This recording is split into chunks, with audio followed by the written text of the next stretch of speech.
เหตุผลที่เขาต้องเริ่มป่งเริ่มอย่างแต่ว่ากับมันโอกาสดีๆเราก็อยากให้ลูกเรามาหาเรานั่นแหละเราก็ไม่ว่าอะไรหรอกโอกาสดีๆเพื่ออะไรสิบ่อยากให้ลูกเขามาเขาก็บ่เคยไปเพิ่นขอความร่วมมืออย่างมากเขาก็เห็นหมดทุกอย่างนั่นแหละขอความร่วมมืออะไรมาเราก็ทำให้หมดทุกอย่างเราก็ไม่เคยว่าจะไปว่าอะไรหรอก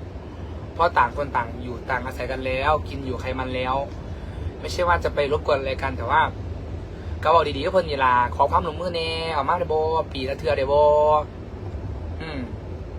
ทั้งพุ่นขอความร่วมมืออย่างทั้งอีกก็รวมมือนำเด้อครับว่าก็บ่ได้ว่า